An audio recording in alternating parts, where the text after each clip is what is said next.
Did Shane Dawson come in his cash? Who knows? Let's find out.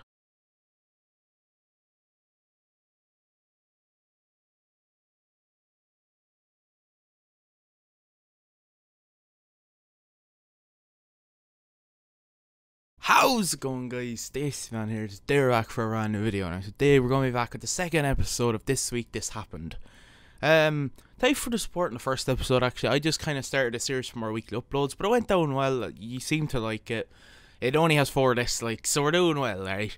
It's fine. So this week was a bit of a slow media day for good stuff to talk about. It was a great media day to talk. So the thumbnail and the title, Did Shane Dawson come in his cash? Now, just saying that makes me laugh, but this actually has come back on Twitter because he has come out with about 7 tweets saying sorry and all this about what happened. Now, I'm not arsed to pull them up on the computer, so I'll read them off my phone and you can get them out there. I'm not sure what to really say about this. Just to point out as well, I'm actually not a fan of Shane Dawson. I've never really watched those videos. I think I maybe watched his Jake Paul thing and the thing about Tana Mojo. It was probably ish. I just typed in Shane Paul, or that's not really right. So it's kind of odd because I didn't fuck with my cash, I didn't come on my cash, I didn't put my dick anywhere near my cash. I've never done anything weird with my cats. I promised myself I wouldn't go to making an apology video after last year's thing, so I'm just going to be as short and honest with this as possible. So short and honest, when he let out around 8 tweets, so I don't know. Anyways, I've apologized many times for dumb shit I've said in videos and podcasts over the year. I've learned my lesson over and over again. I'm not confident in my ability. Basically, that story was fake and was based on a dumb awful skithead years ago that I never made, thank God. So the odd thing about this is that he says it isn't real, but then sends out 8 tweets to make it seem real, and it's kind of just like, what is this? Also, what he's talking about is the actual clip. It's from a podcast I think he had years ago, but I'm going to try find the clip and actually listen to it, because I seen it last night but didn't listen to it. It's kind of popping up a bit around YouTube now as well for some weird reason. I don't actually know why. It's probably because people just want to see did he fuck his cat or not. The things I've done to my poor animals, they will never love me. I've done terrible things. I used to... Oh, no. I don't know if you want to go there, Shane. What'd you do? One time, I laid my cat down on her back. Are you going to get arrested for this? I don't know. No. Think about it. I don't think so. Okay, go ahead. I didn't penetrate. I laid the cat down on her back, and then I moved her little chicken legs, like, you know, spread open or whatever. And I was like, if I just, like, hump, but, like, on her tummy, like, that's not weird. Like, whatever. And then I humped it, and it kept going, and I came all over the cat. No, you did not. It was, like, my first sexual experience. No I was also, way. like, 19. Right, so basically really the podcast is just him saying he came on his cash. It's obviously, well, I'm not actually sure. I assume this is fake, but I can't make a clear assumption until something does come out about it. And this was around 2 years ago, so I actually don't know. Anyways, that's enough about that. Put down below if you think this is fake or real. Anyways, let's get on to the next topic. We spent a lot of time talking about that. I think maybe we should get the big elephant out of the room right away. I know it's not title or thumbnail, that's because I don't want to make it, but I want to talk about the New Zealand shooting. So, yeah, 2 mosques were shot up over the week by 2 gunmen. Now, I actually don't want to say the name of the gunman. I know who he is, everyone knows who he is, but I don't really want to actually say his name, just because, fuck, I don't want to talk about it. But my condolences go to everyone that was injured there and everything like that in Christchurch. Hopefully everyone's okay and everyone's safe. I know it happened a few days ago, but hopefully everyone's well. And I think one of the things I want to talk about is the way that PewDiePie is getting blamed for it, because when the shooter was about to go in, he said, "Now, just remember, lads, subscribe to PewDiePie." Before he walked in and shot, I think, nearly 27 people, and then, like, another 47 died. Like, another 20 died with it as well, over injuries and stuff like that. So, yeah, I don't really understand how you can blame PewDiePie for this. A lot of people are saying that he boycotted a load of fans to be anti-Semitic or just racist towards everything. But if you looked at his manifesto or anything like that, he said he wanted to get rid of the invaders. But that's really all I wanted to say, and send my condolences to everyone like that. And hopefully everyone does well at that and everyone's fine. Anyways, on to the next topic.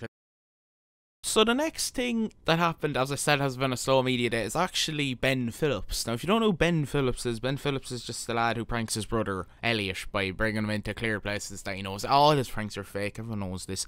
None of his pranks he's ever done are real. It's very, very clear. If you think any of his pranks are real, then you probably think all Facebook videos are real. Anyways, so basically Jack Mid started calling him out after he tweeted out something to do with, like, hold on, let me just find the tweet. So, yes, we have a lot of Twitter beefs here. Unfortunately, there wasn't really anything that happened on YouTube, so bear with me, right? So, started from Ben Phillips tweeting out, "Yo, for all the haters, I'm 26, my little bro's 22. We've made 18.5 million our first year. Yes, I looked after Elliot, but please get off my back being fake on stage. You don't have to watch my videos." And then Jack Mitt, the saviour of the internet, comes back with, "You think you're a prophet validates your work, you tick cunt. Jimmy Savile's worth 10 million, but doesn't mean he didn't touch up little girls. Your videos as fake as my girlfriend's orgasms, and you're a horrible cunt. Love, Jack X." So, not surprised your missus can't orgasm when the first thing on your mind is little girls, puke emoji. Very, very bad response by Ben Phillips. Then Jack came back with, as much time scripting your comebacks as your fake videos. Also, on the topic of vulnerable girls, shall we talk about you robbing Trish Simmons? Now, this is another thing. If you don't know who Trish Simmons is, she's the one that went, "Broom, broom, I'm in my mum's car. Broom, broom. Get out my car." Aww. That joke. That was her. So, I've watched the whole video between this. I don't really want to show it because it's in like 240p. Quick clip, but it just looks awful because it's in like 240p. So, basically, the whole point of what the clip was is that when Trish made that vine that went "broom broom in my mum's car," and it got like probably like 200 million views, Ben came by and said he wanted to be her agent as such, to give her exposure and stuff like that. But basically what Ben did was he robbed the Facebook page and started posting all his own stuff, and then stuff like that just happened. And basically they're just saying that he profited off Trish and then became big by that way, which would have made sense because when it happened, Ben was just posting shit finds. He hadn't started with fake pranks yet. So yeah, that's basically where that all came from. Would you be free to talk on the podcast? I'm game, motherfucker. I have a podcast conversation with people I've slugged who perhaps have a leg to stand on, can offer valid information as to why I'm wrong. You're a corrupt cunt who scams vulnerable people. What on earth could you possibly offer me and the listeners? Then Ben does the classic thing of replying with, views by the look of it. It's just like, for fuck's sake.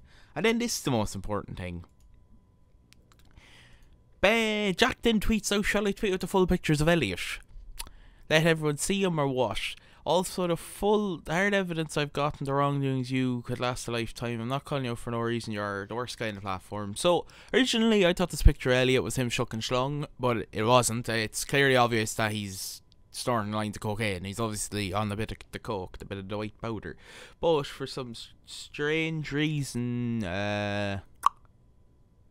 he never tweeted out the full pictures. That's the only one we have, so fuck it, we're going to call Elliot's brother, Ben Phillips, Ben Phillips' little brother, a druggie, right? So there you go, there's story 2. I did say this was a slow media day. I'm sorry if this usually isn't what we are expecting. And, right, on to the last thing that we were meant to talk about here.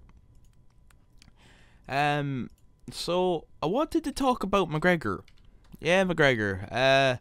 So, I just want to point out that the phone hole incident was reported to TMZ about a week ago, but the footage only came out this week, so I'm going to count this week, because who really cared about the article? I couldn't really care that he smashed the fan's phone. I know he's a multi-millionaire, he shouldn't be doing this, but if you were on as much drugs the same as 5:30 in the morning, I would try to snap photos of you. I'm sure you'd be breaking the phone as well, like, come on. Right, anyways, let's just go look at the fucking footage of that.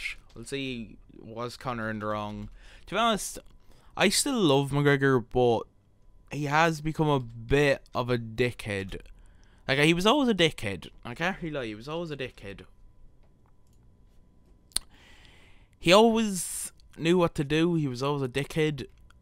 And, yeah, he always kind of was the man to look at. Because, well, he was always just, you know, he could back up the trash talking he was doing in the UFC. But now he's just... Let me get my phone, man.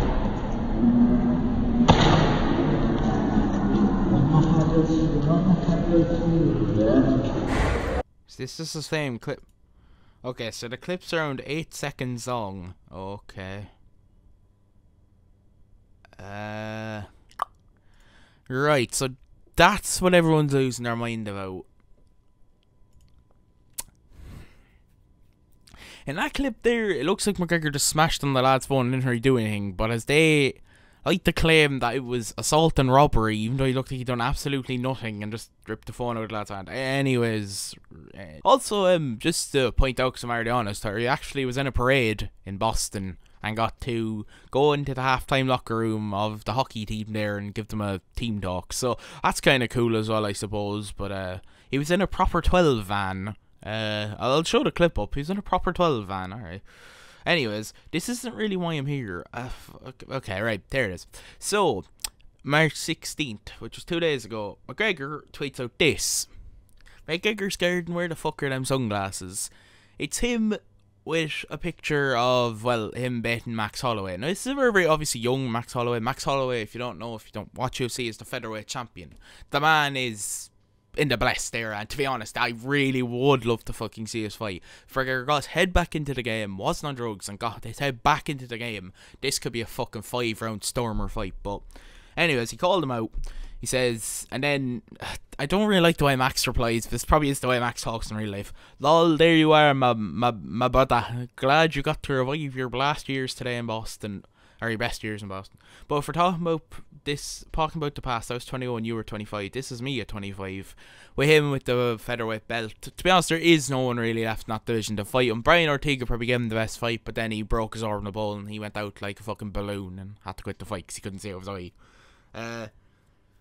This is you at 21. I think this was a picture of him getting submitted by Joe Duffy. I think. No, it all done. What the fuck even is this? It's like a GIF. I don't.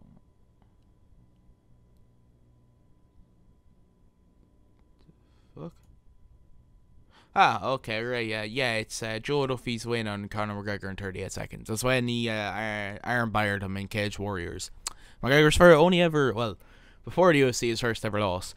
Also, Dennis beat me in the summer too, so if you're beating 21 Max's or hope for you, congrats, you can share it with Dennis, who thought I'd share trophies with a nobody. Also, you know this, I would beat a 21-year-old Max too. I finished him in 2 rounds and would not have him take my ACL. I took my ACL and shoved up your arse that night, kid. You still have still have any chance. I'm looking forward for years. Happy Fatty's Day. So obviously, hold on, mate. There you go. That's the OG champ the world wants. Do I have my white belt bum 21 Max? Give it to you in return in Dublin. Glad you found the confidence again. Glad you found your ACL again in Vegas in July.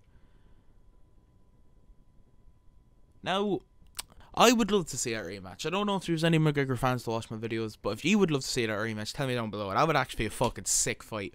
Because, literally, it would be the king of the featherweight fucking championship. The real king, because he never defended the belt. Even though it wouldn't happen in featherweight, I already know, because McGregor wouldn't go back down. It'd probably be in lightweight or one of them. Anyways, the king of the featherweight fucking division fighting the featherweight champion right now. I swear that'd be a great fight. I'd even build a proper 12 for it, in all honesty. No word of a lie. But I think it's where we're going to end it, because as I said, it's a bit of a slow week. It's just, I am still going to upload this. Anyways, I just want to say before we do leave, thank you for 2.6k. That means a lot to me. It does mean quite a bit. We were slacking. It's also my fault because I wasn't uploading at all. I was slacking. Maybe we'll have a stream when this comes out as well tonight to give you a bit extra content, but we'll see. And also, I will actually have a second video up this week. I promise I'll have a second video up this week. So if you did enjoy, please hit the like button or hit subscribe button. Put down some stuff throughout the week that you want me to react to next week if there's anything that happens that maybe I don't see and maybe you're interested in. And anyways, I'll see you on the next one. Peace. Slim Shady, brain dead like Jim Brady. I'm a M80, you little like that King lady. I'm buzzing, dirty dozen, naughty rotten rhymer. Cursing at your players worse than Marty Schottenheimer. You acting in the motherfucker, you bitch I'm style from. You ain't gonna sell 2 copies if you press a double album. Admit it, fuck it, but we coming out in the open. I'm doing acid, crack, smack, coke, and smoking dope then.